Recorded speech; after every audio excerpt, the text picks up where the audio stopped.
Welcome back to my channel. मी तुम्हाला सर्वात प्रथम माझी ओळख करून देते।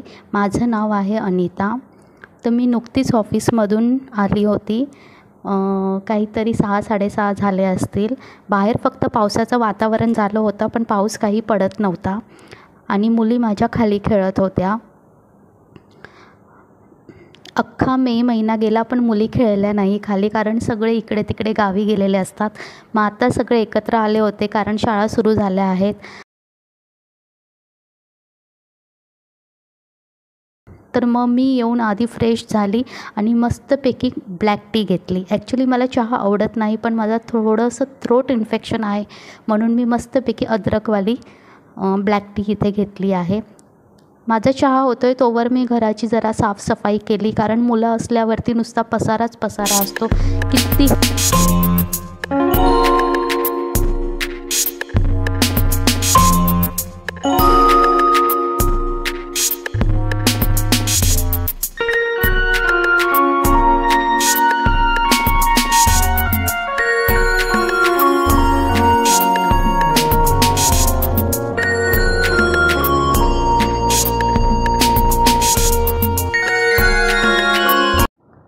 तर इथे मस्त चहाला उकळ आलेली आहे आणि मी चहा घेत आहे।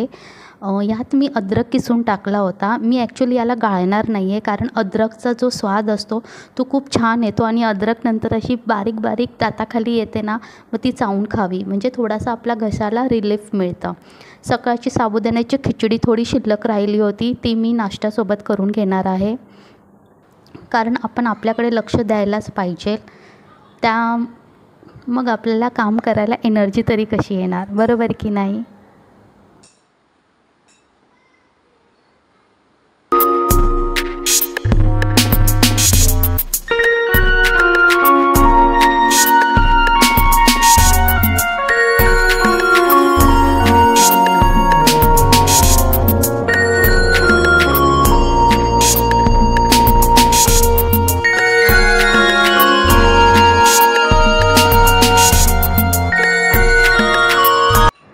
चला तर आता रात्रीच्या जेवणाची तयारी करून घेऊया।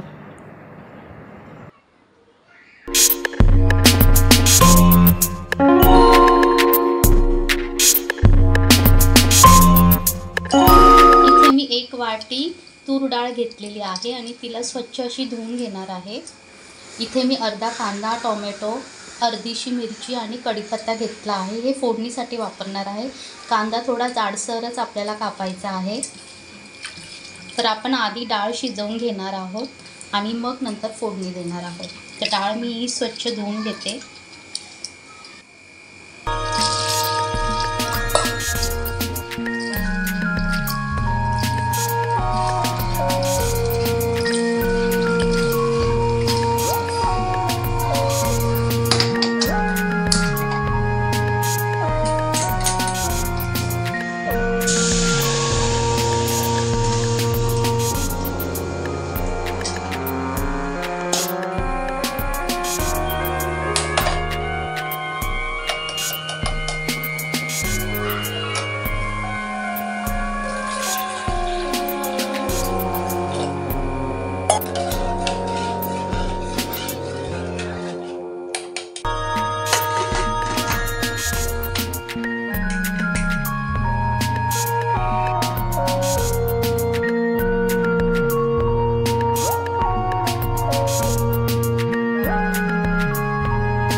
येणार आहे, कारण मला सकाळी वेळ मिळत नाही।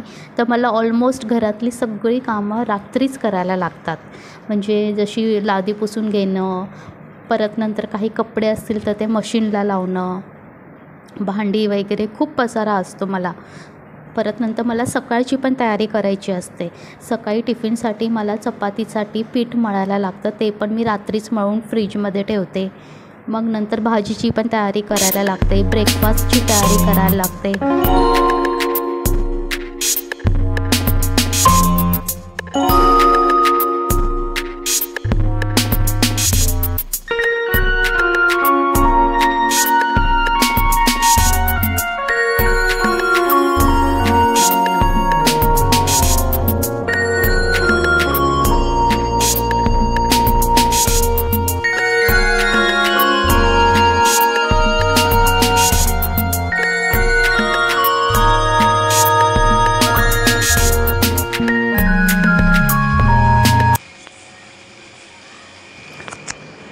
तर इथे मी आमच्यासाठी भात, सांबार आणि पापड थोडेसे तळून घेणार आहे. मिस्टरांसाठी 2-3 भाकऱ्या केल्या होत्या मी आणि त्यांना दुपारची जी भाजी होती त्यासोबतच देणार आहे, कारण त्यांना भात जमत नाही, म्हणून मग मी त्यांना भाकरी आणि भाजीच देणार आहे.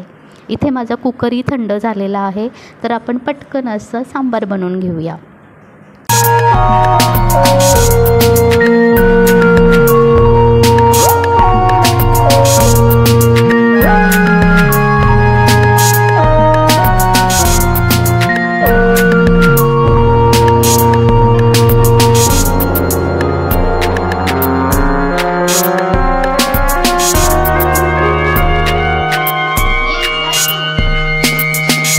तर आपण आता फोडणी देऊन घेऊया. त्यामध्ये मी तेल टाकणार आहे.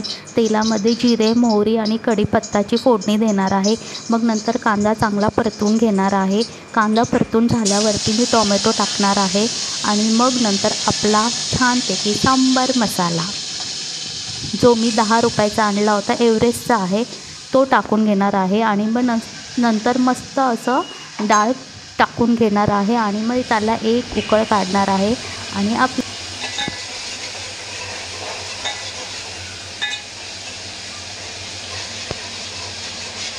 सांबार रेडी. 5 मिनटाची रेसिपी आहे, खूप पटकन अशी होते, तर प्लीज तुम्ही पण ट्राय करा.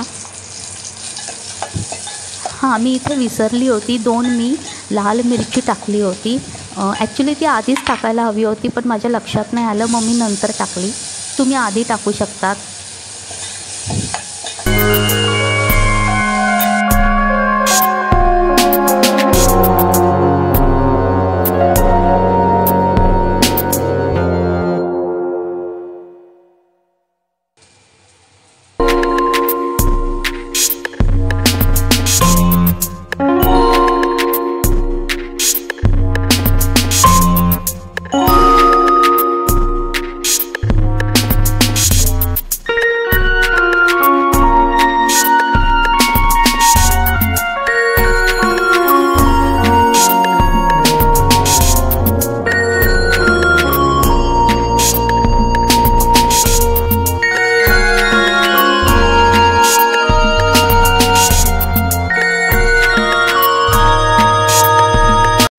आणि तुम्ही नक्की ट्राय करून बघा घरच्या घरी. सांबार एकदम 5 मिनटात होणारी रेसिपी आहे.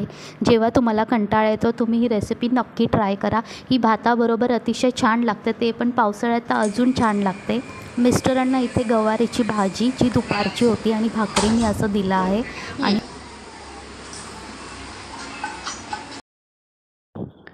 रात्रीचे 9 वाजले होते. मुलीला मी आवाज देऊन बोलावून आणलं जेवणासाठी, की ये बाबा आता जेवायला जा. ती काय माहिती झाली 2-3 दिवस झाले प्रचंड खाली खेळत बसली आहे. तर तिला मी विचारलं इथे की कसं झालं आहे, तर बोलते छान झालं आहे. म्हटलं पापड घेऊन घे, पापड घे ना बाळा. तर मी आजचा व्लॉग इथेच संपवत आहे. तुम्हाला व्लॉग कसा वाटला ते मला कमेंट करून सांगा. तोपर्यंत tata, bye bye, see you.